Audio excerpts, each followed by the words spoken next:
Living in one of the biggest cities in the United States allows us to achieve a great standard of living for our families and ourselves. We have access to quality medical care, top-of-the-line schools, and cutting-edge technology.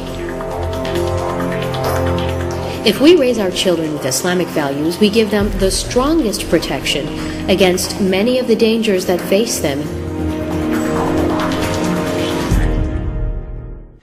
Bismillah ar-Rahman ar-Rahim. Every time I talk about Mass Quran Institute, I really feel talking about one of the most important projects in our neighborhood. This is a project that is related directly to what is considered the major miracle that came with Prophet Muhammad sallallahu alaihi wasallam, the Quran al-Kareem. It is an honor for anyone to have the chance to work with the Quran. And the honor is also when you work with those who are considered to be the future of Islam here in the States. Now it's time for us to hear stories of successful Muslim families who've been able to combat the ills of society. After I sent my son last year to Mass, I moved all my kids this year to learn in Mass. And I decided to go with Mass because I was happy with the results that I've seen with them working with my child at Baram. I'm from Poland. I have 4 children in Mass. Our kids, our investment. Nothing like to have your investment with Allah and with Quran, and we find all of this in Mass Center. Alhamdulillah, I see a huge difference in my son's character since he started studying in Mass. My son now have Islam as a way of his life. بعد الالتحاق من أول أسبوع لاحظت تغيير كبير جدا في شخصيتها. طريقة الكلام باللغة العربية الفصحى، الأحاديث، تذكيرها لدرجة إن إحنا بينا نتعلم منها. الله سبحانه وتعالى وفقني في اختيار مركز ماس لبناتي. الحمد لله يعني لقيت فيه إن هم يقدروا يحفظوا القرآن حفظ سليم، وإن شاء الله يتموا في حفظ القرآن كامل بإذن الله. The only time really they learn Quran is in Mass. I do not have time, and I do not speak Arabic myself, so I cannot help them with their pronunciation or reading or memorizing. After 1 week only of studying in Mass, my son started reciting Surah Al-Qadr. I was very surprised. When I would visit the school, I noticed the teachers, they're very professional, they knew what they're doing. They were very educated when it came to Arabic, Quran. البراعم القرآن بالخبرتهم ما كنت أستطيع أن أفي أولادي حقهم لولا المعلمات في البراعم. When they come to Mass, that's like their family.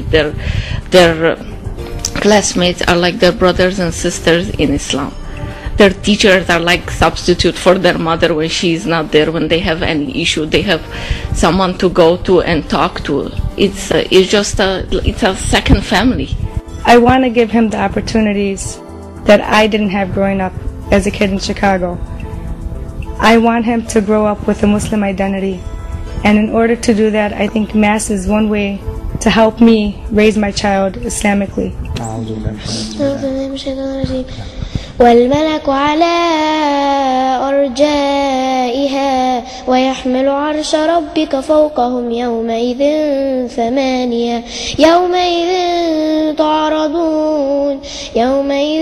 تعرضون لا تخفى منكم خافية فأما من أوتي كتابه بيمينه فيقول هاؤم اقرءوا كتابيه إني ظننت أني ملاق حسابيه فهو في عيشة راضية في جنة عالية قطوفها دانية كلوا واشربوا هنيئا بما أسلفتم في الأيام الخالية.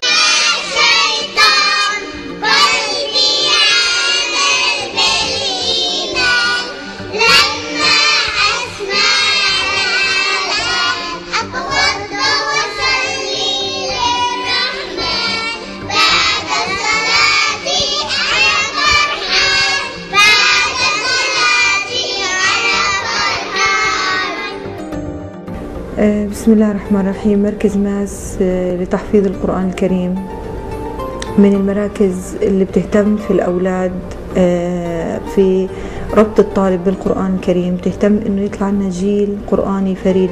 كان في أطفال ممكن أول ما دخلوا ما كان يعني حتى اللفظ عندهم سليم، لكن بالممارسة وبتعليمهم كيفية مخارج الحروف والتركيز والحفظ بالقرآن نفسه ساعدهم الآن بفضل من الله تعالى إنه يعني نطقهم صار أفضل بشكل كبير. كمعلم في مركز تحفيظ القرآن في مركز ماس نبذل جهود عظيمة وطاقات جبارة، يعني سبحان الله إيمانا منا بفكرة تحفيظ القرآن. أولادنا سبحان الله عندهم طاقة كبيرة وعندهم قدرة على حفظ القرآن الكريم. بسم الله الرحمن الرحيم. قل أعوذ برب الناس ملك الناس إله الناس من شر الوسواس الخناس الذي يوسوس في صدور الناس من الجنة والناس. صدق الله العظيم. كم عمرك ألينا؟ 4 سنوات. أعوذ بالله من الشيطان الرجيم. بسم الله الرحمن الرحيم.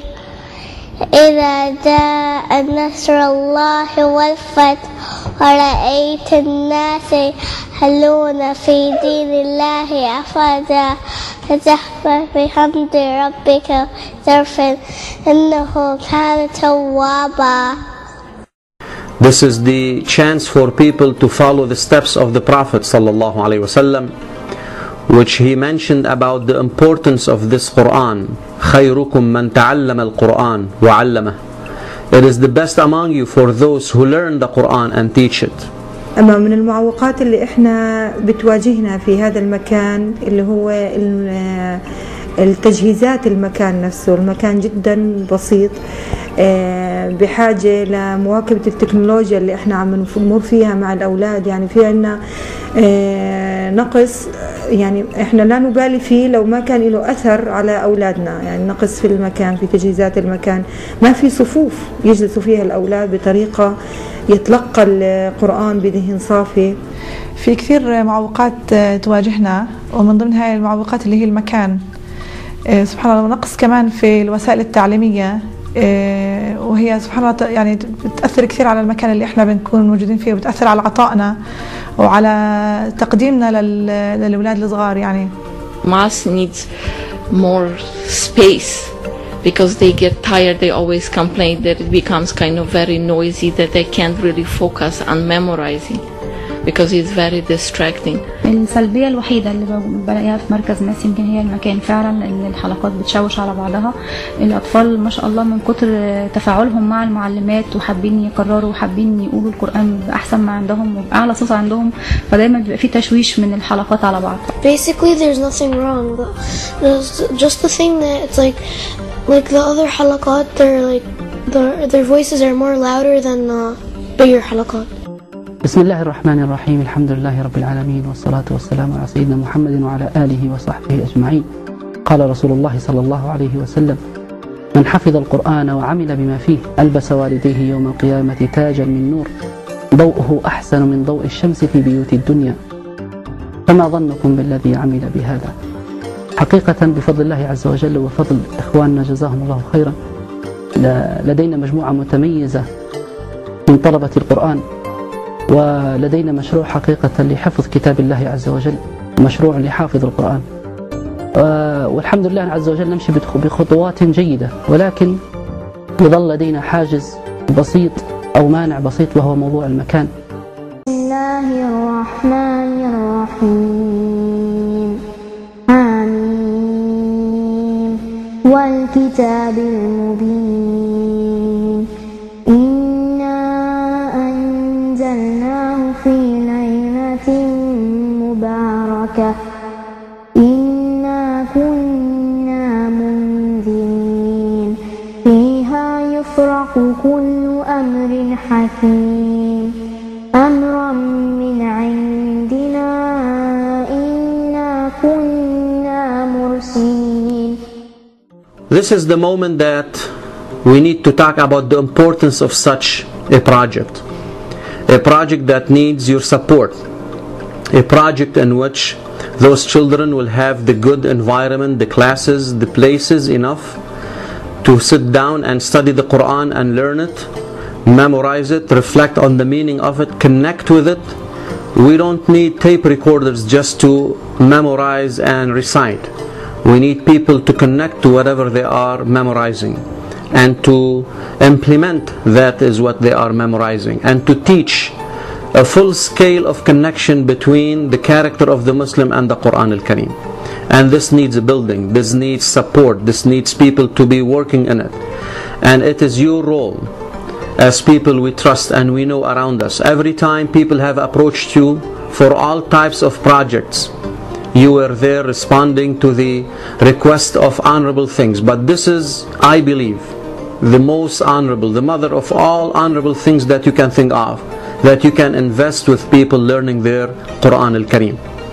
We are hoping that this will wake up in you some sort of approach that will respond to the need for this building and for this project to come in reality. We are hoping that you will have a full heart of support and that you will be able to give generously, and let it be known that any amount you invest in this project is among what we call as-sadaqa al-jariyah, a continuous reward that even after you pass out from this life, you know that there will be good hasanat recorded into your deeds because of this investment in the Quran al-Karim. And look at those Sahaba and the previous Salaf Salih, whom if they didn't put such input and such, let us say, involvement in this, we would never be able ourselves to be part of this Quran, memorizing and learning. And if we don't act and respond the same way the Sahaba and our Salaf did act, then we would be responsible for losing the Quran from the hands and the hearts and the minds and the practices and the character and the personality of our children to come. This is a personal request from your brother Kifah to be there for this project. I urge you and I hope you will respond generously, inshallah ta'ala. This is a door of rewards. This is a door for paradise. This is a door of opportunity for you. Invest with Allah and you shall find it for you. I pray to Allah to give you the ability to be with us in this project. Jazakumullahu khairan. Wassalamu alaikum wa rahmatullah.